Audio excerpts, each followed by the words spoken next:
Everyone, welcome back to the Samajik Guru channel. आज हम करने जा रहे हैं क्लास 8th के सोशल साइंस का सैंपल पेपर, जो कि हेल्प करने वाला है आपके प्री बोर्ड के एग्जाम्स में। तो वीडियो को स्टार्ट करते हैं, बट उससे पहले अगर चैनल पे नए आए हैं तो चैनल को फटाफट से सब्सक्राइब कर लो, क्योंकि यहाँ पर इस तरीके का हेल्पफुल कंटेंट अपलोड होता रहता है। तो चलिए बिना देरी किए आंसर्स स्टार्ट करते हैं।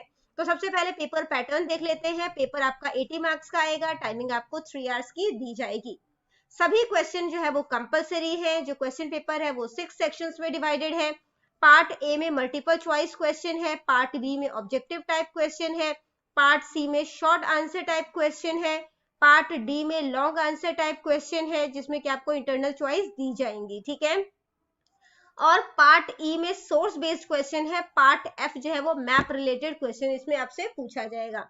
इसके अलावा जो है क्वेश्चन के आगे जो नोट दिया गया है उसके अकॉर्डिंग आपने आंसर करना है। तो सबसे पहले पार्ट ए है, जिसमें आपसे मल्टीपल चॉइस क्वेश्चन पूछे गए हैं। What do we call the resources which are available and are being used.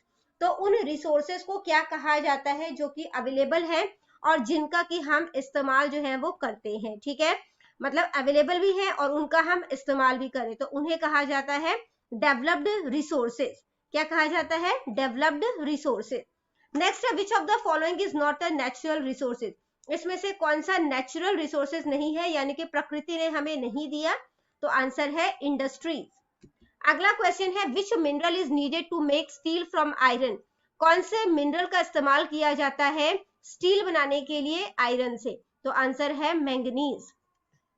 अगला क्वेश्चन है मेन रीजन ऑफ फ्लड। बाढ़ आने का मेन रीजन क्या है? बहुत ज्यादा बारिश होना, बादलों का फट जाना, जो डैम है उसका टूट जाना। तो आंसर है all of the above. Next question है, the dash is an 11 character code for identifying the bank and the branches in which an account is held. तो 11 कैरेक्टर कोड है जिसे हम बैंक और ब्रांच जो है उसका पता कर पाते हैं। तो ये कौन सा कोड है? IFSC code. अगला क्वेश्चन है, when did the modern period begin in India. India में मॉडर्न पीरियड जो है उसकी शुरुआत कब से हुई थी? 18th सेंचुरी से। नेक्स्ट है, where was permanent settlement introduced by Lord Cornwallis. Lord Cornwallis के द्वारा परमानेंट सेटलमेंट की स्थापना जो है वो कहां पर की गई थी? तो आंसर है बंगाल। अगला क्वेश्चन है, in Orissa which tribal people rebelled against the British. तो उड़ीसा में कौन से ट्राइबल पीपल ने ब्रिटिश के खिलाफ जो है वो विद्रोह जो है वो कर दिया था? तो आंसर है गोंड। ठीक है। नेक्स्ट है, what was the immediate cause of the revolt of 1857। 1857 का जो विद्रोह हुआ था उसका तात्कालिक कारण क्या था? Greased cartridge. ठीक है, उसका इस्तेमाल जो है वो किया जा रहा था। नेक्स्ट है, who were liberal leaders. Liberal leaders जो है वो कौन थे? तो दादा भाई नरोजी जो है वो भी लिबरल लीडर्स थे। सुरिंदर कात बनर्जी जो है वो भी लिबरल लीडर्स थे। तो आंसर है both of the above. Next है, हु स्टैब्लिश्ड नौजवान सभा। नौजवान सभा की स्थापना किन्होंने की थी? Bhagat Singh and his companions. ठीक है। नेक्स्ट है, it is included in the beginning of the constitution. Constitution के शुरुआत में ही जो है इसको इंक्लूड किया गया है और इसको संविधान की जो है वो कुंजी कहा जाता है। तो ये क्या है? प्रियम्बल। अगला क्वेश्चन है, who is the highest among the following in India. India में इनमें से कौन जो है वो सबसे ज्यादा जो है वो हाईएस्ट पोजीशन पे है? तो आंसर है कॉन्स्टिट्यूशन, हमारा संविधान। अगला क्वेश्चन है, under which article of the constitution does the right to education falls. तो शिक्षा का अधिकार जो है वो कौन से आर्टिकल के अंडर आता है? तो ये आता है आर्टिकल 21A में। अगला क्वेश्चन है, how many members are elected for the Rajya Sabha from Punjab. Punjab से राज्यसभा में कितने मेंबर्स जो है वो चुने जाते हैं? तो आंसर है 7। How can the public interest cases be file. Public interest cases जो है वो कैसे फाइल किए जा सकते हैं? ठीक है, तो क्यों फाइल बेसिकली होगा कि किए जाते हैं? तो ये होता है for defending public interest. Public interest के जो है मतलब किसको डिफेंड करने के लिए। इसके बाद बेटा पार्ट बी शुरू है, जो कि 1 मार्क्स के 12 क्वेश्चन है, जिसमें कि पहले फिलअप्स पूछा गया है। Dash have been interested with an important role of providing agriculture and rural loans. तो कौन सी संस्था है जो कि एग्रीकल्चरल और रूरल लोन्स जो है वो प्रोवाइड करती है? आंसर है कोऑपरेटिव बैंक। ठीक है, कोऑपरेटिव बैंक्स। अगला क्वेश्चन है बेटा, there was dash period in India in the 16th century. 16th century में कौन सा पीरियड था इंडिया में? Medieval age. Medieval medieval age. Next है 1772 में the dash was abolish in Bengal. Bengal में क्या एबॉलिश किया गया था? Dual administration, dual administration. इसके बाद है dash was the first president of India, तो आंसर है doctor Rajendra Prasad, doctor Rajendra Prasad. Next question है राइट ट्रू और false. During the battle of Plassey with the Britisher, Britisher के साथ जब बैटल ऑफ प्लासी हुआ था, Mir Jafar was the nawab of Bengal. Mir Jafar जो है वो बंगाल का नवाब था, तो ये स्टेटमेंट गलत है। अगला क्वेश्चन है the right to vote gives political justice. तो वोट देने का अधिकार जो है ये हमें पॉलिटिकल न्याय देता है, बिल्कुल सही है। नेक्स्ट है हम सभी जो है वो कॉन्स्टिट्यूशन के सामने जो है वो समान है, बराबर है, तो ये भी सही है। कोल और पेट्रोलियम जो है वो रिन्यूएबल रिसोर्सेज है, मतलब कि एक बार खत्म हो जाएंगे तो हम इसे दोबारा बना सकते हैं, तो ये गलत है। इसके बाद बेटा अगला क्वेश्चन है who provides a natural resource. तो हमें नेचुरल रिसोर्स जो है वो कौन प्रोवाइड करता है? नेचर। नेक्स्ट है tell the names of water resources. Water resources के नाम क्या है? तो वो है वेल्स, ठीक है, रिवर्स, टैंक्स, कैनाल्स, ठीक है, इसके अलावा रेनफॉल भी लिख सकते हो, रेनफॉल। अगला क्वेश्चन है व्हाट इज एफआईआर। तो एफआईआर क्या है? एफआईआर का मतलब है फर्स्ट इंफॉर्मेशन रिपोर्ट। ये it is an event of any mishappening, we inform the police immediately. तो अगर कोई दुर्घटना होती है तो हम इसके मतलब कि एफआईआर में क्या करते हैं, हम अगर कोई दुर्घटना होती है तो हम पुलिस को तात्कालिक उसकी खबर देते हैं, ठीक है। अगला क्वेश्चन है who started new education policy system in India. तो न्यू एजुकेशन सिस्टम जो है इंडिया में किन्होंने स्टार्ट किया था? ब्रिटिश गवर्नमेंट ने, ब्रिटिश गवर्नमेंट।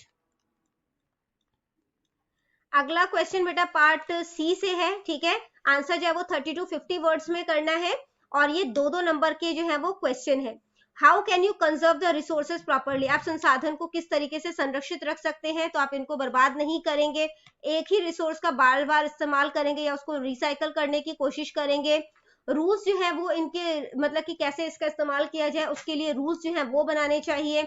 इसके बाद पीपल जो है उनको अवेयर किया जाना चाहिए ताकि वो ये जो रिसोर्सेज है यानी जो संसाधन है उसको सही तरीके से इस्तेमाल करें और इसको संरक्षित रखें।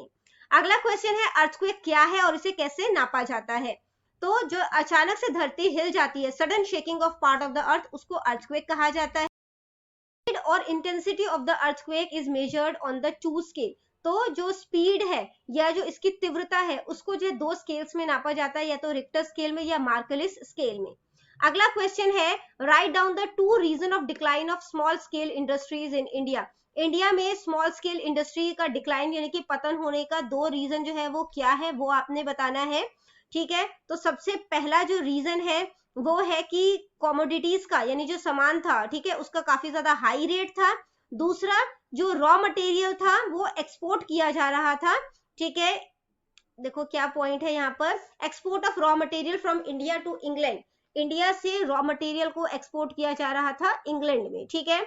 इसके बाद बेटा अगला क्वेश्चन जो है वो देखते हैं right in brief why caste system was targeted by the social reformer. तो सोशल रिफॉर्मर जो है उन्होंने कास्ट सिस्टम को बहुत ज्यादा टारगेट किया है, उसके बारे में आपने बताना है।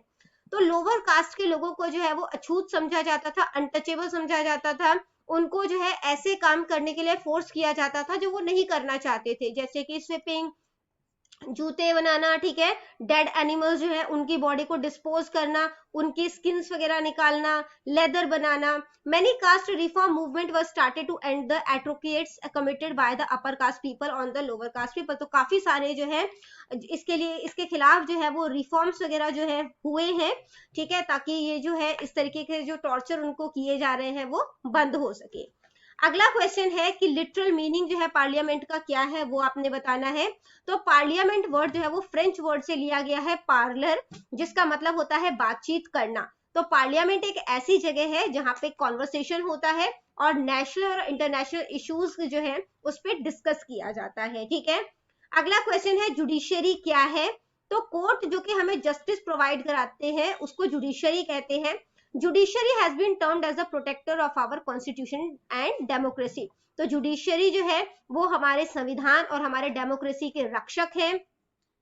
ये जो है हमें हमारे राइट्स और हमारे फ्रीडम को जो है वो बचाते हैं। Higher court can take up appeals against the judgement pass by the lower court. और जो लोअर कोर्ट ने जो जजमेंट पास किया है उसके खिलाफ हायर कोर्ट में अपील की जा सकती है। If an act is against the basic structure of our constitution, अगर कोई कानून या कोई एक्ट जो है इस तरीके का लाया जाता है जो कि हमारे संविधान के खिलाफ है, तो जुडिशरी को ये राइट होता है कि वो उसे अनकॉन्स्टिट्यूशनल यानी कि असंवैधानिक घोषित कर दे। ठीक है, इसके बाद बेटा पार्ट डी है। आंसर जो है 80 to 100 वर्ड्स में करना है। ठीक है, सभी क्वेश्चन में आपको इंटरनल चॉइस दी गई है। 5 मार्क्स के ये क्वेश्चन है। तो आपने डेसिडियस फॉरेस्ट पे नोट लिखना है या बॉक्साइट की इंपॉर्टेंस पे नोट लिखना है। ठीक है, क्वेश्चन नंबर 10 है लैप्स और पॉलिसी ऑफ लैप्स पे नोट लिखना है, या फिर वेस्टर्न एजुकेशन सिस्टम का क्या असर पड़ा या प्रभाव पड़ा उसके बारे पे नोट लिखो। स्वदेशी और बॉयकॉट पे नोट लिखो। क्विट इंडिया मूवमेंट पे नोट लिखो। क्वेश्चन नंबर 12 है इंडियन पार्लियामेंट का बनावट जो है वो कैसे है उसको बताना है। या रिजर्वेशन जो है, why is it reservation and why is it needed, reservation क्या है और इसकी जरूरत क्यों है वो आपने बताना है। ठीक है, इसके बाद बेटा पार्ट ई शुरू है जिसमें कि सोर्स बेस्ड क्वेश्चन है। क्वेश्चन को रीड करके आपने आंसर करने हैं। एक एक नंबर के क्वेश्चन है। क्वेश्चन है how are forest valuable for us. तो फॉरेस्ट जो है वो हमारे लिए किस तरीके से जो है वो वैल्यूएबल है, कीमती है। तो यहाँ पे लिखोगे, दे को काट के फॉरेस्ट कर दोगे। ठीक है, forest provide natural habitat to birds and forest animal. ठीक है, ये हमारे पास आंसर नंबर 1 हो जाएगा। इसके बाद है which factor are responsible for extinction of the forest. तो कौन कौन सा रीजन जो है वो रिस्पॉन्सिबल है फॉरेस्ट के गायब होने में। तो यहाँ पे है change in climate and human interference and with wild life become the cause of the. तो यहाँ पे हो गया ये। ठीक है, ये हो गया हमारे पास आंसर नंबर 2। नेक्स्ट है what are the main cause of hunting the wild animals. Wild animals के हंटिंग का मेन रीजन जो है वो क्या है। तो यहाँ पे देखो these animals are being hunted to collect their skull, nails, horn and sometime for illegal trade. ये हो गया आंसर नंबर 3। नेक्स्ट है what are the causes of loss of natural habitat in the forest. तो loss of natural habitat जो है, ठीक है, मतलब कि जो उनके रहने का निवास स्थान है जानवरों के, उसके लॉस का जो मेन रीजन है वो क्या है। तो यहाँ पे देखो what factor responsible for the extinction of the forest लिखा है ना। और यहाँ पे लिखा है कि उनके नेचुरल हैबिटेट जो है उसका लॉस का क्या कारण है। तो ये लिख सकते हो यहाँ से deforestation, soil erosion, fire in the forest, tsunami. ठीक है, सब नेचुरल फैक्टर और इसको स्पीड अप कर देता है। ठीक है, तो ये हो जाएगा आपके पास answer number 4। What can be done for protection and conservation of wild life. तो प्रोटेक्शन और कंजर्वेशन के लिए किया जा सकता है। तो अवेयरनेस जो है वो लोगों के बीच फैलाया जा सकता है। ये हो गया आपके पास आंसर नंबर 5। इसके बाद बेटा मैप पॉइंटिंग है। ठीक है, तो मैप पॉइंटिंग जो है वो कर लेते हैं। An area of alluvial soil. तो एल्यूवियल सॉइल जो है उसका एरिया जो है वो कहाँ है वो आपने बताना है। ठीक है, तो जो एल्यूवियल सॉइल है वो नदर्न पार्ट में पाया जाता है। ठीक है, तो हम यहाँ पे पंजाब में मार्क कर देते हैं इसे। इसके बाद है an area of black soil, तो वो हम गुजरात में मार्क कर देते हैं। ब्रह्मपुत्र रिवर, तो ब्रह्मपुत्र रिवर जो है वो चाइना से होते हुए, ठीक है, यहाँ से जो है होते हुए अरुणाचल प्रदेश में एंटर करेगी। ठीक है, और उसके बाद जो है वो यहाँ पे बे ऑफ बंगाल में चली जाएगी। ठीक है, तो ये हो जाएगा हमारे पास नंबर 3। उसके बाद है बेटा आयरन ओर प्रोड्यूसिंग एरिया। तो आयरन ओर प्रोड्यूसिंग एरिया जो है वो हम यहाँ पे सिंह भूम में कर देते हैं। ठीक है, या आप जो है वो इधर दुर्ग में कर दो यहाँ पर। ठीक है, तो ये हो जाएगा हमारे पास answer 4 Durg. Northern plain of India, northern plain जो है वो इंडिया का कहाँ पे है, तो ये सारा ही नदर्न प्लेन है। ठीक है, तो ये सारा एरिया जो है वो नदर्न प्लेन है। ठीक है, तो यहाँ पे हम जो है वो कर देंगे नंबर 5। इसके बाद है गोल्ड प्रोड्यूसिंग एरिया। तो गोल्ड प्रोड्यूसिंग एरिया जो है वो कौन सा है, तो यहाँ पे हम कोलर कर देते हैं। तो ये हो जाएगा नंबर 6। उसके बाद जो है an area of manganese, manganese जो है मध्य प्रदेश में यहाँ पे बालाघाट में कर देते हैं। ठीक है, ये हो जाएगा हमारे पास नंबर 7। इसके बाद है टी प्रोड्यूसिंग स्टेट, तो टी जो है वो हम असम में कर देते हैं। ठीक है, ये हो जाएगा हमारे पास नंबर 8। फिर है व्हीट प्रोड्यूसिंग स्टेट, ये हम पंजाब में कर देते हैं। ये हो जाएगा नंबर 9। इसके बाद है बेटा कॉटन प्रोड्यूसिंग स्टेट, तो जहाँ पे ब्लैक सॉइल पाया जाता है वहां पे कॉटन भी पाया जाता है, तो यहाँ पे हम जो है वो कर देते हैं 10। इसके बाद पूछा गया है प्लेस ऑफ 1857 रिवॉल्ट, तो 1857 का रिवॉल्ट जो है उसके लिए आप दिल्ली को मार्क कर सकते हो, ठीक है, तो दिल्ली जो है वो मार्क कर लो, या तो आप ठीक है 11 यहाँ पे मार्क कर सकते हो, या फिर जो है वो आप मेरठ जो है वो मार्क कर सकते हो, जो कि इधर हो जाएगा थोड़ा, या फिर जो है वो आप झांसी जो है वो मार्क कर सकते हो, ठीक है, वो यहाँ पर है। तो ये सारे जो है वो 1857 रिवॉल्ट के प्लेसेस हैं। नेक्स्ट मुंबई जो है वो आपने मार्क करना है, तो मुंबई जो है वो कहाँ पर है, तो मुंबई तो यहाँ पे महाराष्ट्र में जो है आपको इस साइड जो है वो देखने को मिलेगा, तो ये हो गया आपके पास नंबर 12। इसके बाद चेन्नई कहा गया है, तो चेन्नई जो है वो यहाँ पे आपको तमिलनाडु में इस साइड देखने को मिलेगा, ये हो जाएगा हमारे पास नंबर 13। कैलकाटा बोला है, ये हमें वेस्ट बंगाल में देखने को मिलेगा, है ना, तो यहाँ पे हो गया नंबर 14। और दिल्ली यहाँ पे जो हमने 11 लिखा है यहीं पर जो है वो दिल्ली है, ठीक है, तो यहाँ पे हो गया नंबर 15। तो बच्चों ये वीडियो हो जाती है हमारी यहीं पे खत्म। इनकेस आपको कोई भी डाउट है तो कमेंट सेक्शन में क्वेश्चन कीजिए, रिप्लाई करने की पूरी कोशिश करूंगी। Thank you very much and all the best for your exams. Bye bye.